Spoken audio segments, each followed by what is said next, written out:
کہ ملا نصیرالدین کا آج میں واقعہ سنا رہا ہوں. خواجہ نصیرالدین طوسی کا, شاید امام باقر علیہ السلام کی شہادت کی مجلس کے کسی حوالے سے سناؤں گا, جو کہ ان کا ایک ربط بنتا ہے وہاں سے.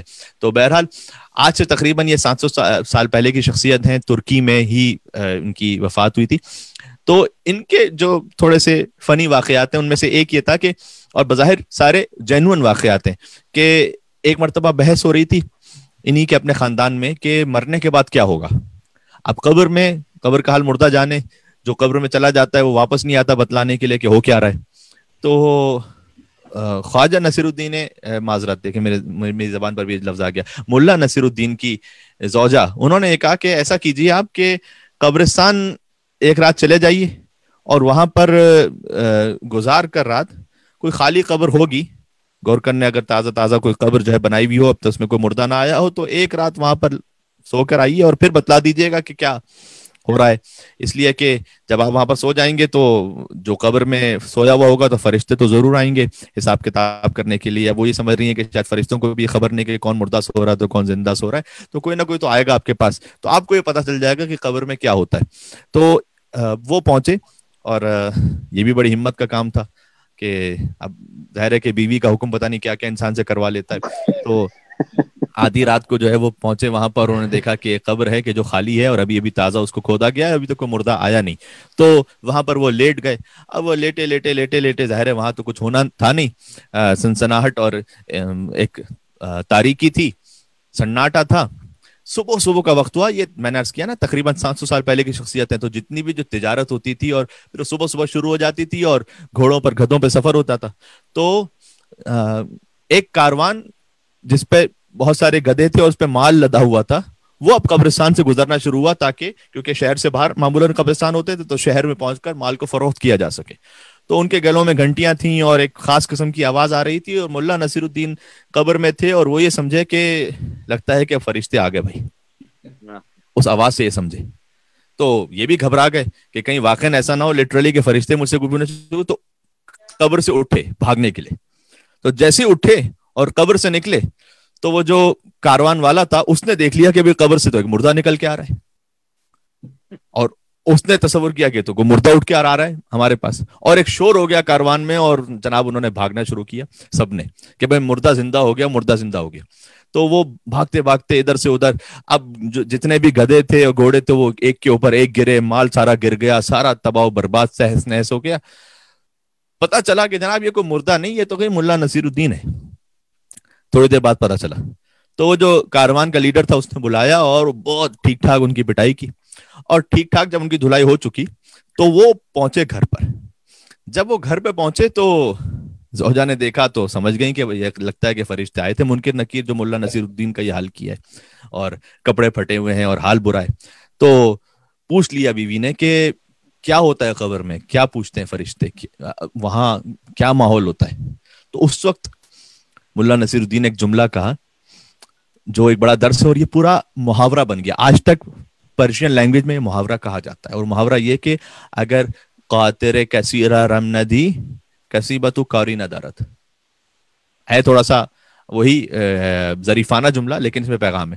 ملا نصیرالدین نے کہا کہ میں نے قبر میں ایک رات گزار کر یہ سمجھ لیا کہ جب تک کسی کے گدھے کو پریشان نہ کرو کوئی تمہیں پریشان نہیں کرے گا.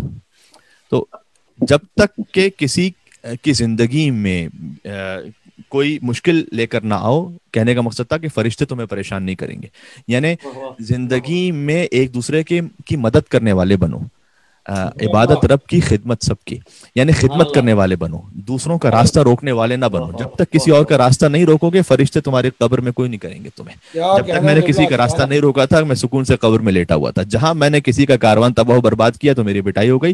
یہ اللہ نے مجھے پیغام اور میسج دیا ہے کہ جب تک کسی کی زندگی میں کوئی تم نقصان یا پریشانی لے کر نہیں آؤ گے اس وقت تک انشاءاللہ تمہاری قبر اور برزخ کی زندگی سکون اور اطمینان کے ساتھ گزرنے والی ہے. تو یہ ایک میسج اور پیغام ہے کہ کائنات کی خلقت پہ غور کیجئے, اس بات کو سمجھنے کی کوشش کیجئے کہ اللہ نے مجھ اور آپ کو کیوں خلق کیا ہے. اور ایسے افراد ہیں ماشاءاللہ, یعنی میں آپ سے کیا عرض کروں, بات سے بات نکلتی چلی جا رہی, یہ بھی کئی دہائیوں پہلے کی بات ہے. تہران سے مشہد ایک زیارت کا کاروان جا رہا تھا, ابھی امام رضا علیہ السلام کی ولادت اسی مہینے میں گزری ہے. مولا کے نام پر ایک مل کے صلوات بھیجے گا محمد و آل محمد پر. اللہم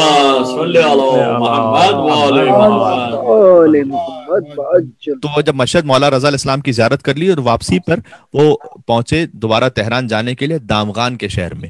اب وہی بات کہ اونٹوں پر اور گھوڑوں پر سفر ہوتا تھا تو بائی بس آج کا وقت جو ہے مشہد سے دامغان پہنچنے کا 6 گھنٹے، تو کئی دن وہ چلے تھے. تو انہوں نے سوچا کہ اس دامغان شہر میں ہم رکیں گے، اس کے بعد آگے جائیں گے. یہ ٹرو سٹوری ہے. کہ تو جو کاروان میں وہی چند لوگوں کا ہی کاروان تھا، لیکن جو اس میں خاندان کا سالار تھا اس نے یہ سوچا کہ اب صبح صبح ہم پہنچے ہیں یہاں پر تو ہم جاتے ہیں، میں جاتا ہوں کسی شاپ پر اور جو ضروریات زندگی ہیں، ملک ہے، ایگ ہیں، کھانے پینے کی چیزیں ہیں، وہ لے کر آتا ہوں. تو کہتے ہیں میں پہنچا جب وہاں پر تو جو دکان والا تھا اس نے میری حالت دور سے دیکھی. ظاہر ہے میرا لباس جو ہے نا وہ مٹی میں اٹا ہوا تھا اور میں نے اس کو کہا کہ یہ چیزیں کچھ مجھے لینی ہیں تمہارے پاس. تو اس نے دور سے کہا کہ کیا زائر امام رضا ہو تم؟ وہ بھی کوئی بہت اہل دل تھا. تو کہا زائر امام رضا ہو؟ کہتے ہیں میں نے جواب دیا کہ میں امام رضا علیہ السلام کا زائر ہوں. تو اس نے کہا کہ آئیے دکان میں تشریف لائیے. پہلے تو اس نے ساری مٹی جو تھی وہ جھاڑی اپنی دکان کے اندر، اور اس نے کہا کہ تم زائر امام رضا ہو تو کم سے کم امام رضا کے زائر کی گرد و غبار سے میری دکان تو بابرکت ہو جائے. اس کے بعد اس نے اس مٹی کو پوری دکان میں پھیلایا اور بٹھایا ایک جگہ پر، چائے پلائی، بڑا عزت اور احترام سے نوازا. پھر پوچھا کہ کیا چاہیے تمہیں؟ تو کہتے ہیں میں نے لسٹ بنا کے گیا تھا، میں نے اسے لسٹ دی. تو ایک بزرگ عالم ہے ایران کے جنہوں نے واقعہ سنایا. وہی کہتے ہیں کہ اس نے لسٹ دیکھی اور لسٹ دیکھنے کے بعد یہی مین گروسریز جو ہوتی ہیں لیکن ایک زیادہ تعداد میں چاہیے تھی، اس لیے کہ تقریباً ظاہر ہے کہ ایک پورا کاروان تھا. تو کہتا ہے یہ ساری چیزیں میرے پاس ہیں تو صحیح. دیکھیں گفتگو آپ کیا جا رہی ہے، آہستہ آہستہ کیسے آگے بڑھ رہی ہے کہ زندگی گزارو اس طرح سے کہ دوسروں کو فائدہ پہنچانے والے بنے.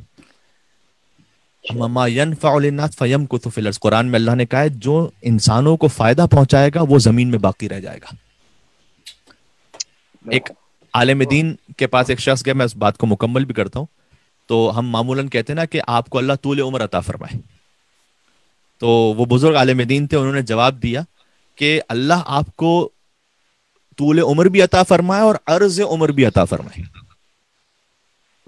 طول اور عرض. تو میں نے کہتے ہیں ان سے پوچھا کہ بھائی طول عمر تو سب سنا ہے لمبی زندگی، لیکن یہ چوڑی زندگی کا کیا مطلب ہے، عرض عمر؟ تو انہوں نے کہا کہ زندگی فقط کوانٹٹی میں نہ ہو، کوالٹی میں بھی تو ہو. بہت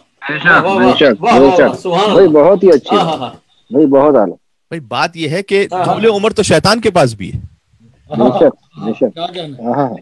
فقط طول عمر سے اگر زندگی گزارنی ہے تو اس کا کیا فائدہ ہے؟ یہ تو دیکھو کہ زندگی گزر کس کام کے لیے رہی.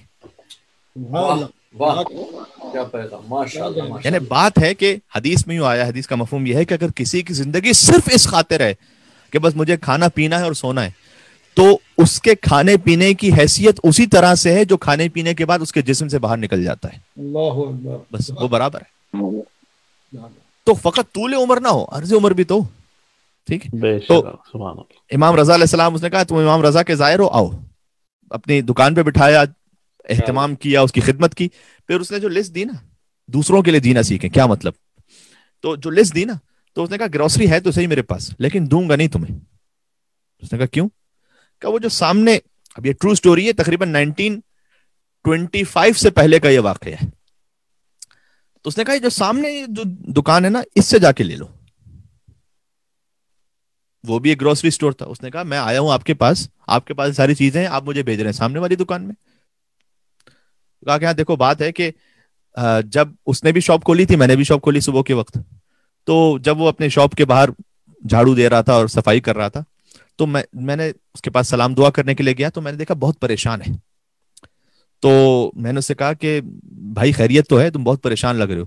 تو اس نے کہا ایک عدد بتلایا کہ اتنے کا مقروض ہو چکا ہوں اور آج کل سیل بالکل ہے نہیں، تو اب قرض مجھ پر ہے اور شرم آتی ہے کہ میں قرض کیسے ادا کروں گا. تو اس وقت جو اس نے رقم بتائی تھی وہ ہے نہیں میرے پاس کہ میں بھی اسے دے سکوں. لیکن تم آئے ہو امام رضا علیہ السلام کے مہمان، تو میں اتنا تو کر سکتا ہوں کہ امام رضا علیہ السلام کے مہمان کو اس کے پاس بھیج دوں تاکہ اس کا قرض تو ادا ہو جائے کم سے کم. اس سے بہت کم لوگ ہوتے ہیں، ایسے بہت کم لوگ ہوتے ہیں. میں حتیٰ کہتا ہوں پتہ نہیں علماء میں بھی اور بہت کم ہوتے ہیں ایسے. کہ جو اس طرح سے دوسروں کے لیے جینا سیکھے اپنے آپ کو قربان کر کے. تو ایک مومن بھائی کا احساس کر کے زندگی گزارنا یہ ہے پربرکت زندگی. معاشی طور پر کم ہو لیکن کامیاب زندگی ہے یہ.